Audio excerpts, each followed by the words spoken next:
दोस्तों, कैसे हैं आप लोग। मैं अनुराग शुक्ला अपने YouTube channel travel with Prince पे आप लोगों का स्वागत करता हूं। उत्तराखंड के रुद्रप्रयाग जिले में स्थित केदारनाथ जी का मंदिर काफी प्रसिद्ध है, जो कि आप लोगों को पता ही होगा। इस बार केदारनाथ जी की यात्रा 25 अप्रैल 2023 से शुरू हो रही है। केदारनाथ जाने का आप भी योजना बना रहे हैं तो यह वीडियो आपके लिए काफी यूजफुल है। इस वीडियो में मैं आपको बताऊंगा केदारनाथ जाने का क्या साधन है, खाने तथा रुकने की क्या व्यवस्था है तथा कुल खर्च कितना आएगा और हम कहां कहां घूमें, और अगर आप पैदल यात्रा नहीं करना चाहते हैं तो हेलीकॉप्टर का क्या चार्ज है, कहां से मिलेगा तथा क्या टाइमिंग होगा। आज इस वीडियो में बने रहिएगा तो मैं आपको बताऊंगा कि केदारनाथ जाने के लिए एक परफेक्ट प्लानिंग कैसे करते हैं। केदारनाथ यात्रा की पूरी तरह विस्तार से वर्णन करूंगा। हम बात करते हैं केदारनाथ कैसे पहुंचे। तो पहले हम बात करते हैं ट्रेन से। अगर ट्रेन से आप जाते हैं तो आपके पास 3 विकल्प हैं। पहला हरिद्वार रेलवे स्टेशन, दूसरा ऋषिकेश रेलवे स्टेशन, तीसरा देहरादून रेलवे स्टेशन। दोस्तों, अगर आप ऋषिकेश रेलवे स्टेशन आते हैं तो आपको बस से सफर 20 से 30 किलोमीटर कम पड़ेगा। अगर आप हरिद्वार रेलवे स्टेशन या देहरादून रेलवे स्टेशन आते हैं तो आपको लगभग सेम डिस्टेंस पड़ेगा। हरिद्वार के लिए हर डिस्ट्रिक्ट से ट्रेनें अवेलेबल होती हैं, जिनका किराया स्लीपर का लमसम 600 से 700 रुपए पर पर्सन होता है। हरिद्वार के लिए आपको आसानी से ट्रेनें मिल जाएंगी। ऋषिकेश के लिए आसानी से ट्रेनें अवेलेबल नहीं होती हैं, तो आप देख लीजिएगा अपने हिसाब से आपको कहाँ के लिए ट्रेन पकड़नी है। और वहां आने के बाद आगे का रास्ता आपको बस से ही तय करना पड़ेगा, क्योंकि इसके आगे ट्रेन अवेलेबल होती नहीं है, तो हमें रास्ता बाई बस ही जाना पड़ता है। दोस्तों, केदारनाथ आने के लिए आपको सबसे पहले सोनप्रयाग पहुंचना होगा। सोनप्रयाग पहुंचने के लिए आपको हरिद्वार से भी बस अवेलेबल मिलेगी, देहरादून से भी बस अवेलेबल मिलेगी, ऋषिकेश से भी बस अवेलेबल मिलेगी। और अगर आपका माध्यम प्लेन है तो प्लेन से आने के लिए आपको देहरादून हवाई अड्डा आना होगा। आपके राज्य से देहरादून हवाई अड्डा आने के लिए प्लेन होंगी। अगर नहीं होंगी डायरेक्ट प्लेन तो आप दिल्ली आ सकते हैं, फिर दिल्ली से आप देहरादून के लिए प्लेन ले सकते हैं। देहरादून आने के बाद आगे की जो यात्रा होगी वो आपको बस से ही करनी होगी, क्योंकि वहां तक ही प्लेन से यात्रा संभव है। उसके आगे बस से या बाई रोड ही आपको जाना होगा। दोस्तों, हरिद्वार पहुंचने के बाद आगे का सफर बाई बस करना होता है। तो बस की टिकट आप ऑनलाइन करा लीजिए तो ज्यादा अच्छा होता है, जो कि आपको नीचे डिस्क्रिप्शन बॉक्स में लिंक मिल जाएगा। तो हरिद्वार से सोनप्रयाग के लिए जो बस का किराया होता है पर पर्सन, वो 450 से 500 बस का किराया होता है, जिसमें अगर आप ऑनलाइन बुक कराते हैं तो आपको लमसम 50 से 60 रुपए एक्स्ट्रा देने होते हैं। अगर आप बस ऑनलाइन बुक नहीं करवाते हैं तो आप जो है हरिद्वार रेलवे स्टेशन आएंगे, और हरिद्वार रेलवे स्टेशन आने के बाद आप जैसे ही हरिद्वार रेलवे स्टेशन के बाहर जाएंगे, वहां पे आपको देखना बस लगी रहेंगी। बस लगे होते हैं तो वहां पर आपको आसानी से टिकट अवेलेबल हो जाती हैं।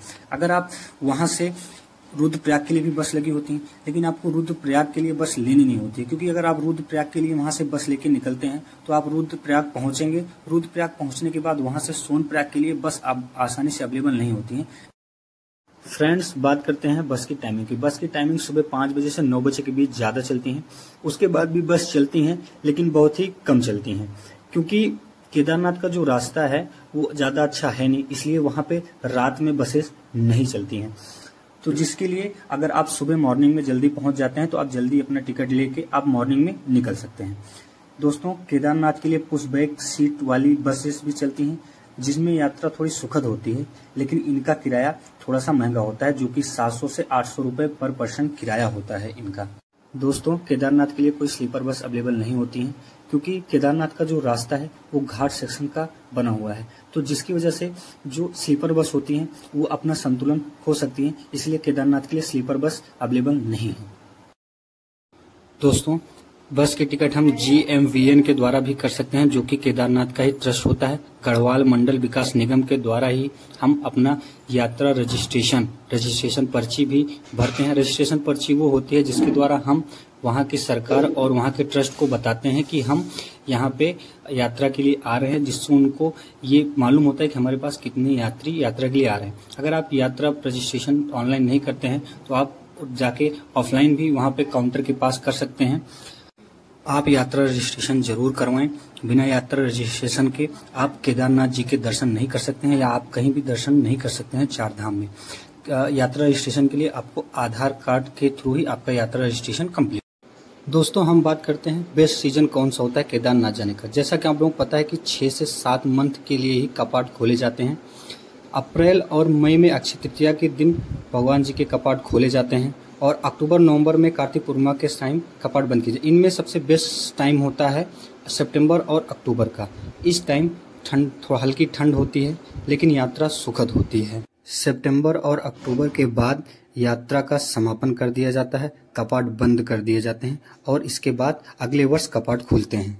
दोस्तों, अप्रैल और मई का जो सीजन होता है वो पीक सीजन होता है। तो इस टाइम पे चार धाम वाले यात्री भी और गर्मी की छुट्टियों वाले भी यात्री वहां पे गए रहते हैं, जिसकी वजह से वहां पे बहुत ज्यादा भीड़ रहती है और जिसके कारण वहां के जो होटल के रेंट हैं, वहां के जो खाने के रेंट है, वहां के लोग 2 से 3 गुना 4 गुना ज्यादा चार्ज करते हैं। बात करते हैं ऑफ सीजन की। अगर ऑफ सीजन में आप सितंबर और अक्टूबर में जाते हैं तो आपको रेंट सस्ता रहेगा, आप आराम से कम बजट में केदारनाथ जी के दर्शन कर लेंगे। तो आप मेरे हिसाब से आप जो भी जाने का आपका प्लान है वो सितंबर और अक्टूबर में बनाइए। अगर आपको कम बजट में जाना है और अगर आपको जल्दी जाना है तो फिर आप पहले ही जा सकते हैं, आप मई में भी जा सकते हैं। आपके ऊपर डिपेंड करता है आप किस हिसाब से केदारनाथ जी के दर्शन चाहते हैं, किस टाइम चाहते हैं। आप लोग ज्यादा अच्छे से जानेंगे। हम जिस टाइम गए हैं हम अपना एक्सपीरियंस बताएंगे। आप जिस टाइम जुलाई और अगस्त में आप यात्रा ना करें क्योंकि वहां पर किसी भी टाइम बारिश हो सकती है, जिसकी वजह से आपको जुलाई और अगस्त में परेशानियों का सामना उठाना पड़ सकता है। दोस्तों, तो हम प्रस्थान करते हैं सोनप्रयाग के लिए। सोनप्रयाग पहुंचने में आपको 8 से 9 घंटे का टाइम लगने वाला है, जिसमें आप बहुत ही अच्छे सुखद और अनुभव लेंगे। आप अगर विंडो सीट पे बैठे हैं तो आप बहुत ही अच्छे दृश्य को देखते जाएंगे। वहां पे सनराइज देखेंगे। अगर आप मॉर्निंग में निकल रहे हैं तो बहुत से पहाड़ों को, घाटों को और बगल से चलती हुई नदियों को देखेंगे तो आपको बहुत ही अच्छा, बहुत ही सुखद अनुभव मिलेगा। दोस्तों, हम बात करते हैं अगर आप अपनी प्राइवेट टैक्सी से आ रहे हैं, अगर अपने प्राइवेट वाहन से आ रहे हैं अपने तो आपको सोनप्रयाग में ही टैक्सी स्टैंड है, वहीं पर आपको अपनी गाड़ी खड़ी करनी पड़ेगी। उसके आगे किसी भी प्रकार की प्राइवेट टैक्सी नहीं जा सकती है। वहां से गौरीकुंड के लिए आपको वहां की टैक्सी लेनी ही पड़ेगी। सोनप्रयाग में बहुत ही अच्छा और बहुत ही बड़ा पार्किंग स्टेशन है जहां पे आपको अपनी गाड़ी खड़ी करनी पड़ेगी।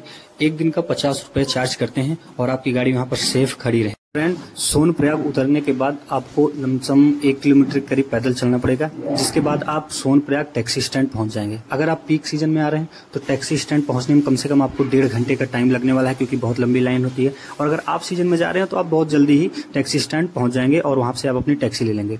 अगर आप मॉर्निंग में यहाँ से निकल रहे हैं केदारनाथ पहुंचने के लिए तो लमसम आप 4:30 से 5 के बीच पहुंच जाएंगे। उसके बाद आप वहां पर से अपनी टैक्सी लें और सीधा गौरीकुंड जाए। अगर आपको सोनप्रयाग में भी स्टे करना है तो आप सोनप्रयाग में भी स्टे कर सकते हैं। सोनप्रयाग में बहुत सारे होटल्स हैं जो कि आपको अगर पीक सीजन में जाएंगे तो 3000 से 4000 रुपए का रूम मिलेगा और अगर आप ऑफ सीजन में जाते हैं तो आपको 1000 से 1500 रुपए में रूम मिल जाएगा। दोस्तों, अगर ये भी बजट आपको ज्यादा लगता है तो आप वहाँ पे डोरमेट्री ले लीजिए। डोरमेट्री का किराया आपको 200 से 300 रुपए पर हेड देना होगा, जिसमें आपको रजाई, गद्दा और तकिया मिल जाएगा। एक बेड रहेगा बड़े से हॉल में कई लोग।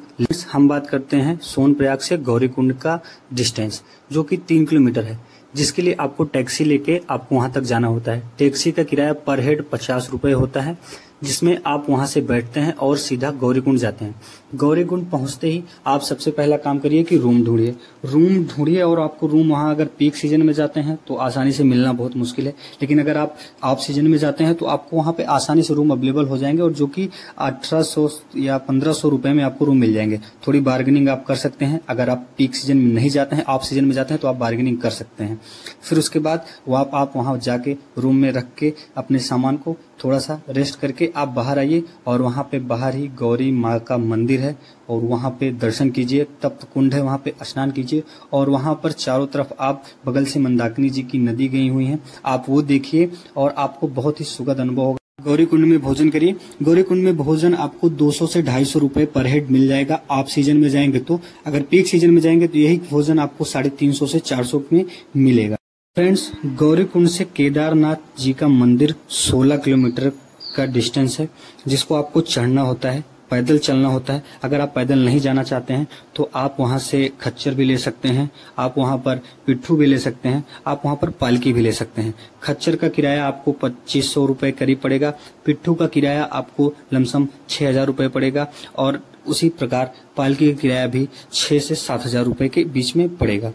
दोस्तों, अब हम बात करते हैं हेलीकॉप्टर की। अगर आप हेलीकॉप्टर से जाना चाहते हैं तो आपको सोनप्रयाग आने की जरूरत नहीं है। सोनप्रयाग से लमसम 15 किलोमीटर पहले ही वहां पे है फाटा।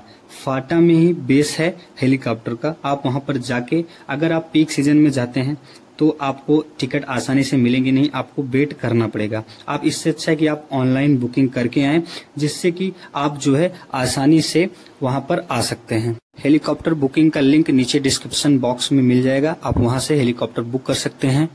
हेलीकॉप्टर का चार्ज जो राउंड ट्रिप होता है वो 6000 रुपए के करीब होता है। आप 6000 रुपए में वो ले के जाएगा आपको केदारनाथ और वहां से लेके आपको फाटा पे छोड़ देगा। फ्रेंड्स, गौरीकुंड का रूम आपको सुबह छोड़ना होगा। अगर आप सुबह गौरीकुंड का रूम छोड़ते नहीं हैं तो शाम को अगर आप रिटर्न आएंगे और वहां पे रुकेंगे नहीं तो आपको पूरे दिन का चार्ज देना पड़ेगा। इससे अच्छा है कि वहां पे 50 रुपए जो है चार्ज लेते हैं लॉकर का। आप अपने बैग लॉकर्स में रख के जाइए और ऊपर कम से कम बैग में सामान लेके जाइए। सिर्फ खाने पीने का सामान रास्ते में लेके जाइए और अपना कपड़ा लेके जाइए एक सेट, जो वहां पे आपको सुबह पहनना हो। और आप जब चढ़ाई चालू करें तो लाठी अवश्य लेके जाएं, क्योंकि अगर आप लाठी लेके जाते हैं वहां पे 30 रुपए पर हेड लाठी मिल जाती है, उसका चार्ज होता है। आप लेके जाएंगे, रिटर्न आएंगे तो आपको 20 रुपए वहां पे रिटर्न मिल जाएंगे। आप उसको चढ़ाते हुए लेके, उससे के सहारे जब आप चढ़ते हुए जाएंगे तो आप आसानी से चढ़ेंगे और आसानी से ऊपर पहुंचेंगे।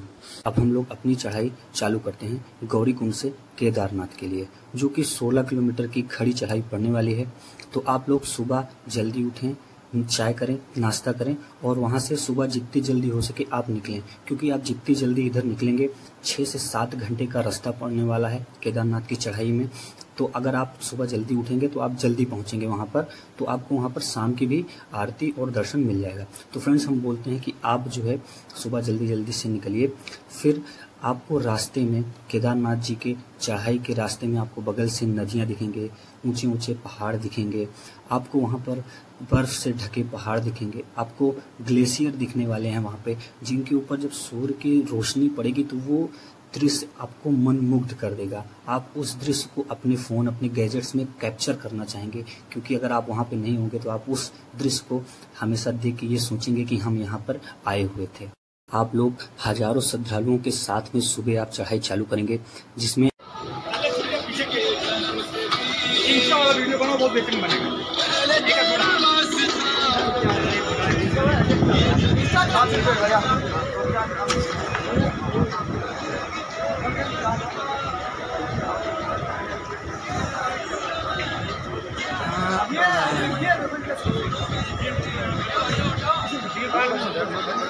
बहुत ही खड़ी चढ़ाई है, जिसलिए आपको वेट कर करके चढ़ना है। एक बार में आप 16 से 17 किलोमीटर चढ़ नहीं सकते हैं।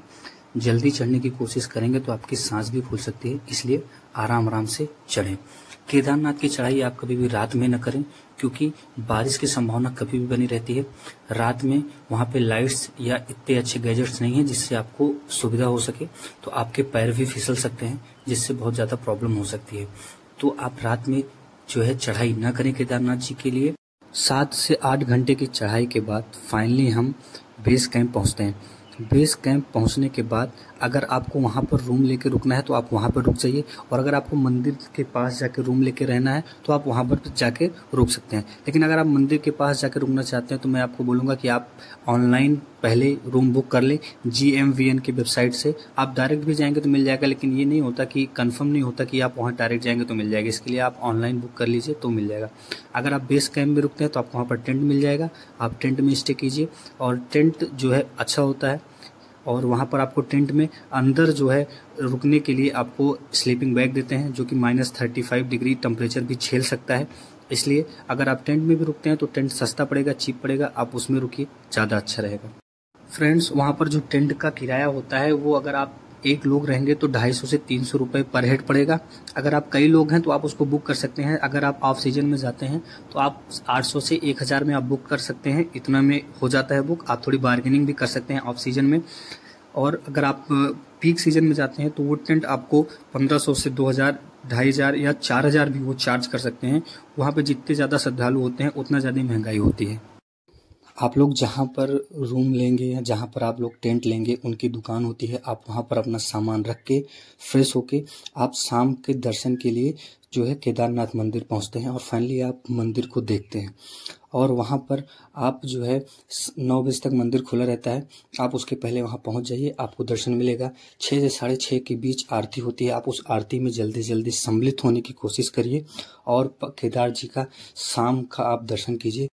फ्रेंड्स, शाम की आरती लेने के बाद आप वहाँ से रिटर्न अपने रूम पे आइए, जहाँ आपने टेंट लिया हो या आपने जो भी अंदर अगर वहीं पे रूम लिया हो तो वहाँ जाइए। आप रात का भोजन करिए। वहाँ पर आपको रात का भोजन 350 से 400 के बीच मिलने वाला है। वहाँ पे एक पराठा मिलता है, वो 50 रुपये का मिलता है। तो फ्रेंड्स, आप अपना रात का नाश्ता करिए और सो जाइए। सुबह आप जल्दी उठने की कोशिश करिए। जितनी जल्दी आप उठ जाएंगे उतनी जल्दी आप जाके लाइन में लग जाएंगे, क्योंकि लाइन में अगर आप देर से उठेंगे तो आपको लाइन लंबी मिलने वाली है, तो आप दर्शन लेट करेंगे। तो आप जल्दी उठिए और वहाँ पर सुबह स्नान करिए। स्नान करने के लिए आपको पानी मिलेगा बाल्टी में, गर्म पानी के बाद वो आपको खरीदना पड़ेगा। तैयार होकर आप जाइए मंदिर, 150 रुपये मंदिर जाइए। मंदिर पहुँचने के बाद आप वहाँ पर दर्शन कीजिए। मंदिर के अंदर आपको प्रवेश मिलेगा और अंदर जाके आप वहाँ पर उनकी शिवलिंग देखेंगे जो वहाँ पर स्थापित है, और उसको देखने के बाद आप दूसरे गेट से बाहर निकलेंगे और फिर वहाँ पर प्राकृतिक पूरी चीज़ें देखेंगे और आप वो शिला भी देखेंगे जो 2016 की जो है ट्रेजेडी के बाद वो पीछे आके रुका था, जिसके बाद वहाँ पर जो जल का धारा थी वो 2 भागों में बढ़ गई थी और जिसके बाद से मंदिर पूरे तरीके से सेफ था। मंदिर में कोई आँच नहीं आई, मंदिर वैसे का वैसे था। वो प्रभु जी की कृपा थी, केदारनाथ जी की कृपा थी। आज भी मंदिर वहीं पे है और आप लोग वहाँ पर दर्शन करने जाते हैं। और इसके बाद आप अपना आसपास के सारे दृश्य को देखिए। वहाँ पर आपको अच्छे ग्लेशियर देखने को मिलेंगे। वहाँ पे आप नाश्ता करिए, चाय पीजिए और फिर वहाँ पर आप अपनी सफ़र का समापन भी कर सकते हैं।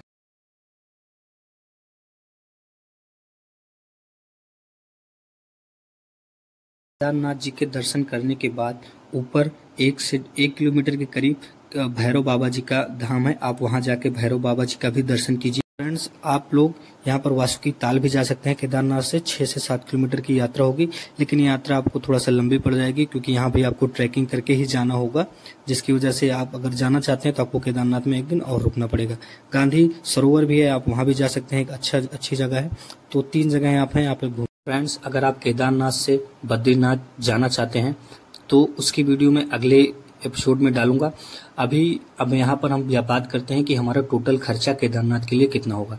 अगर आप पैदल यात्रा करते हैं तो आप ये मान के चलिए कि आपका 2500 से 3000 के बीच में खर्चा होने वाला है। और अगर आप पिट्ठू या आप पालकी या कुछ लेते हैं तो आप मिनिमम 7 से 8000 रुपये खर्चा होने वाला है। और अगर आप जो है हेलीकॉप्टर से आते हैं तो आपका लमसम 10,000 रुपये खर्चा होने वाला है एक व्यक्ति का। तो आप जिस तरह से सुविधा हो आपको, आप उस तरह से सफ़र कीजिए, आपको आसानी मिलेगी। अगर आप जो है पैदल यात्रा करते हैं तो सबसे कम खर्चा आने वाला है आपको, और इस खर्चे में हम जो घर से चले हुए हैं वो ट्रेन का खर्चा नहीं सम्मिलित है इसमें, और सिर्फ हरिद्वार से केदारनाथ की यात्रा के बीच जो खर्चा हुआ है वो सम्मिलित है। और अगर आप इस ट्रिप पे आना चाहते हैं, सिर्फ केदारनाथ के ट्रिप पे पर अगर आप आना चाहते हैं तो 4 से 5 दिन का ट्रिप हो सकता है। इससे कम में अगर आप ट्रिप करना चाहते हैं तो अगर आप ज़्यादा दूर के हैं तो नहीं हो सकता है। अगर नज़दीक के हैं तो आप इतना लग। तो केदारनाथ के ट्रिप के बारे में मैंने आपको पूरा डिस्क्राइब किया। अगर आपको वीडियो पसंद आई तो कृपया वीडियो को लाइक करें और चैनल को सब्सक्राइब करें। बोलिए जय श्री केदारनाथ।